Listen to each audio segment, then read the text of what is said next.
उत्तर भारत के साधु संत सुपारी देने लगे हैं। पहले राजेंद्र पाल गौतम जब 22 प्रतिज्ञा की बात की थी, उनको भी धमकियां मिली। अभी स्वामी प्रसाद मौर्य को भी मारने के लिए सुपारी उन्होंने दी। अब हाल फिलहाल में आज ही मैंने पढ़ा, स्टालिन के पुत्र उदयनिधि स्टालिन को मारने के लिए 10 करोड़ रुपए का जो है इनाम रखा है। सबसे पहली बात, ये साधु संत के पास इतने पैसे आते कहां से हैं? 10 करोड़ इनाम देंगे। ईडी सीबीआई वहां क्यों नहीं पहुंचती है? दूसरी बात, जब आपके जादू टोना मंत्र में इतनी ताकत है तो आप यहीं से यज्ञ करो, भस्म हो जाएगा। स्वामी प्रसाद मौर्य भी भस्म हो जाएंगे और उदयनिधि स्टालिन भी भस्म हो जाएंगे।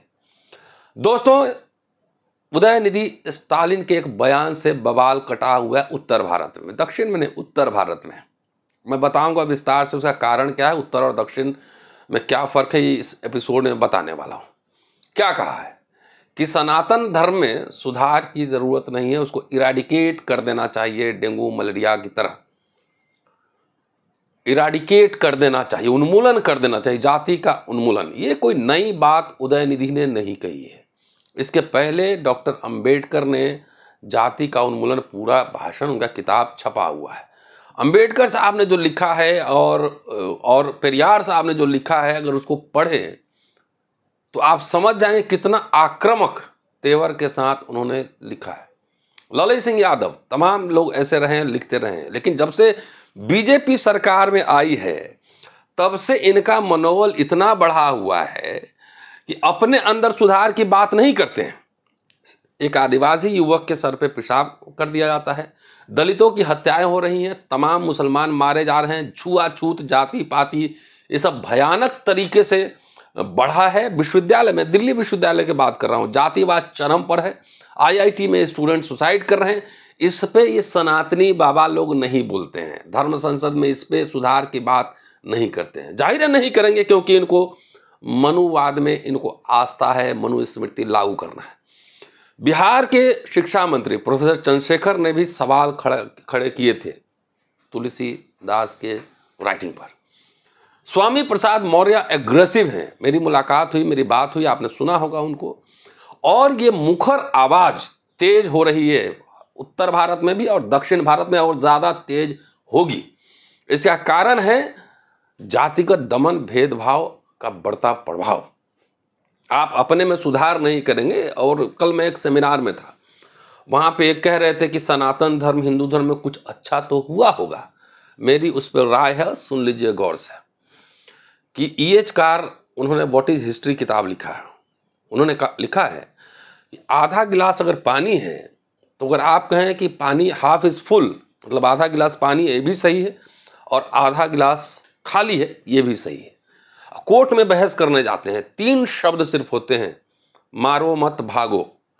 उसी की व्याख्या खाली कर दी जाए, मारो मत भागो, और दूसरी मारो मत भागो, सीधी व्याख्या पलट जाती है। जिसको हिंदू धर्म और सनातन धर्म से लाभ है उसके लिए तो अच्छा होगा, और जिसको इसका नुकसान है, जिसमें मानव के समान उसकी स्थिति वहां नहीं है, वो तो आपकी कटु आलोचना करेगा। डॉक्टर अंबेडकर ने लिखा है, अपने भाषणों में कहा है कि हिंदू धर्म कोढ़ है, गंदा नाला है। और बुद्धिज्म में भी जो है ना, गंदा नाला का पानी आ गया, रेफरेंस बता दूंगा, लगातार अंबेडकर नामा पर मैं बोल रहा हूं। तो अपने सुधार करने की बजाय लांछन लगाना। और अभी मैंने हेमंत बिस्वा का एक स्टेटमेंट पढ़ा, कह रहे हैं कि ईसाई को बोल दूं कि मलेरिया की तरह खत्म, डेंगू की तरह खत्म, क्रिश्चियन को बोल दूं। अरे भाई, आप क्रिश्चियन ईसाई पे क्यों बोलेंगे? डेमोक्रेटिक राइट है। तो स्टालिन के बेटे ने जो कहा है तो स्टालिन को बोलिए, वहां पर आप स्वामी प्रसाद मौर्य को बोलिए। क्यों? मौर्य वोट कटने का डर है। आप चंद्रशेखर पर बोलिए, क्यों? यादव वोट जो मिलता है कटने का डर है। इन पे नहीं बोले जो क्रिटिक हिंदू समाज से ही आ रहा है। तमिलनाडु में 85% हिंदू आबादी है। बड़े बड़े टेम्पल जिसमें अरबों खरबों का धन है, तमिलनाडु में है, दक्षिण भारत में है। उसका इतिहास अभी बताने वाला हूं, सुनिएगा गौर से, कि आखिर दक्षिण भारत में ब्राह्मणवाद के खिलाफ मुखर आंदोलन क्यों हुआ और उत्तर भारत में क्यों नहीं हुआ या थम्स आ गया, क्या कारण है? चलिए ले चलता हूं थोड़ा इतिहास में, वैदिक समय में, कि उस समय जब यहाँ वैदिक सिस्टम का प्रचार हो रहा था, 4 वर्ण की व्यवस्था हुई थी, ब्राह्मण, क्षत्रिय, वैश्य और शूद्र। बाद में दूसरी तीसरी शताब्दी के आसपास, तीसरी शताब्दी के आसपास, ईसा पूर्व के आसपास अस्पृश्य आया, अछूत, और धीरे धीरे पंचम वर्ण के रूप में ये डेवलप हुआ, जिसको उसमें भी कई तरह के कैटेगराइजेशन है, इतिहास में अभी नहीं जा रहा हूं पूरा। तो यहां 4 वर्ण की व्यवस्था बनी। आरंभिक मध्यकाल आई, गुप्त पीरियड के बाद यहां पर जातियों का प्रोलिफरेशन हुआ। उस समय सामंतवाद का युग शुरू हुआ, जिसमें लैंड ग्रांट्स दिए गए ब्राह्मणों को, लैंड ग्रांट्स, भूमि अनुदान दिए गए। डीएन झा ने एक बड़ा बढ़िया लेख लिखा है फ्यूडल सोसाइटी और टेम्पल के ऊपर, दक्षिण भारत के टेम्पल के ऊपर। तो ब्राह्मणों का विस्तार आरंभिक मध्यकाल में दक्षिण भारत में हुआ, पल्लवा चोला पीरियड के समय, और बड़े बड़े लैंड ग्रांट्स उनको दिए गए, भूमि अनुदान दिए गए। वहां पर अभी भी देखेंगे मंदिरों के पास सैकड़ों एकड़ जमीन मिलेंगे। मंदिर एक टेम्पल जो है एक फ्यूडल संस्था के रूप में इमर्ज किया था। डीएन झा का आर्गुमेंट है, एक टेम्पल के अंदर 600 स्टाफ काम करते थे, नर्तकी, जो खाना बनाने वाले, तमाम देवदान, ब्रह्मदेव, अग्रहारम, ये सब भूमि अनुदान दिए जाते थे। तो वहाँ जो यहाँ से ब्राह्मण इंपोर्ट होके गए दक्षिण भारत में, तो वहाँ पर ब्राह्मण हुए और शूद्र हुए। वहाँ का बीच का 2 जो क्लास है, क्षत्रिय और वैश्य, आपको तमिलनाडु और दक्षिण भारत में नहीं मिलेंगे। यहाँ पे उत्तर भारत में चतुर्वर्ण मिलेगा। जैसे आक्रमणकारी आए तो यहाँ लड़ने की जरूरत थी, क्षत्रिय यहाँ मिलेंगे, वैश्य मिलेंगे, शूद्र मिलेंगे, सब मिलेंगे। लेकिन दक्षिण भारत में चूंकि उस तरह की व्यवस्था नहीं थी, सिर्फ ब्राह्मण इंपोर्ट हुआ था, 4 फोल्ड डिवीजन वहाँ इंपोर्ट नहीं हुआ था, चतुर्वर्णीय व्यवस्था वहाँ नहीं गई थी, ब्राह्मण वहाँ इंपोर्ट हुए थे। तो वहाँ पे ब्राह्मण और शूद्र मिलेंगे। इसीलिए संदर्भ है एंटी ब्राह्मण मूवमेंट वहाँ होने का। और लगातार संघ परिवार बीजेपी कोशिश भी कर रही है दक्षिण भारत में पैर पसारने के लिए, उनको सफलता नहीं मिले। उत्तर भारत में आइए, उत्तर भारत में बुद्ध के समय से ही ब्राह्मणवाद को गंभीर चुनौती मिलती रही। रविदास हुए, आक्रमण किया उन्होंने, कबीर हुए, आक्रमण किया।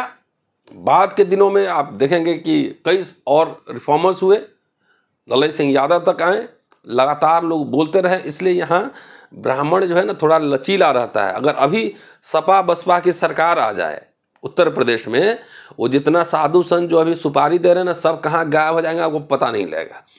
तो लेकिन भाजपा आरएसएस की सरकार आने की वजह से इनका हौसला बढ़ा है। तो यहाँ पे इस तरह के रिफॉर्म्स हुए। लेकिन दक्षिण भारत में ब्राह्मणवाद बहुत कठोरतम तरीके से वो अपने आप को वहाँ पर स्थापित किया। इसलिए वहाँ पे देवदासी प्रथा, देवदासी प्रथा कुछ और नहीं था, वो एक तरह से अय्याशी थी पुजारियों के लिए। वहाँ पर ये सब सिस्टम आया 19वीं सेंचुरी तक।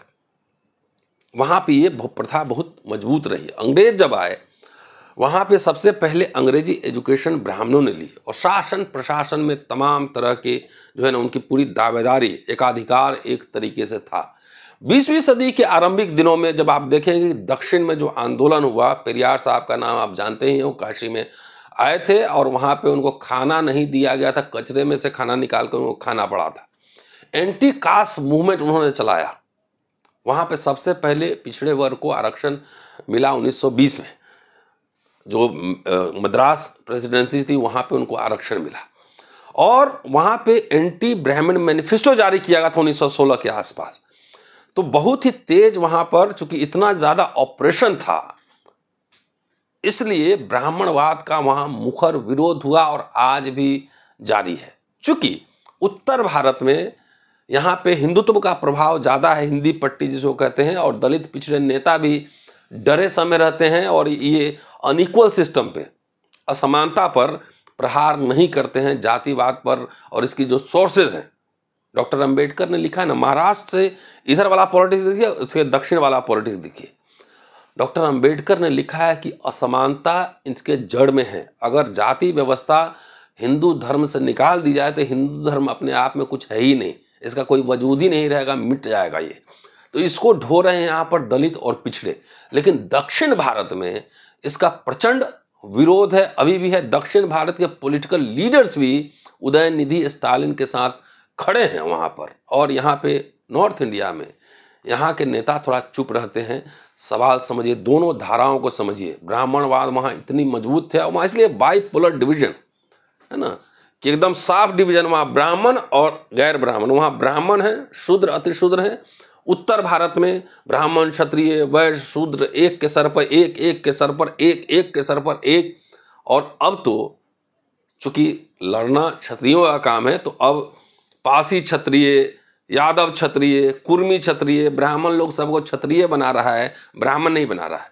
तो यहाँ कह रहे हैं कि हिंदू धर्म को ढोने की ठेकेदारी जो है इन क्षत्रियों के पास है, इसलिए यहाँ पर वो विरोध नहीं हो रहा। लेकिन धीरे धीरे सोशल एक्टिविस्ट और स्वामी प्रसाद मौर्य जैसे लीडर, चंद्रशेखर जैसे लीडर लगातार सवाल उठा रहे हैं, और ये सवाल उठाता रहेगा।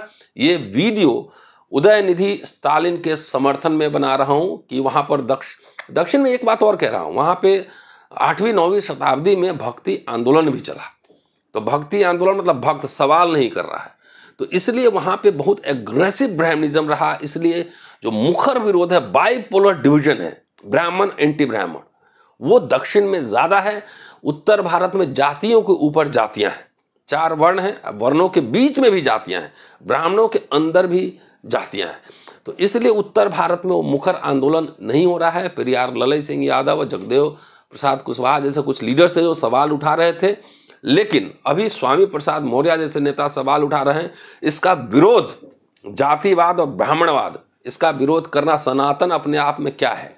ये जातियों का एक गुच्छा है जिसमें ऊपर नीचे सब लेयर है। अगर कोई आपको जानवर की तरह किसी व्यवस्था में रखना चाहे तो उसका विरोध करना लाजमी है। क्या कहा है उदयनिधि स्टालिन ने, वो पूरी विस्तार से चर्चा करूंगा अगले एपिसोड में। लेकिन ये इंट्रोडक्टरी वीडियो है, इसको पूरा सुनिए, सुनाइए, और ऐसे व्यवस्था को जो आपको नीच समझता है, डॉक्टर अम्बेडकर ने कहा है इसको लात मारो।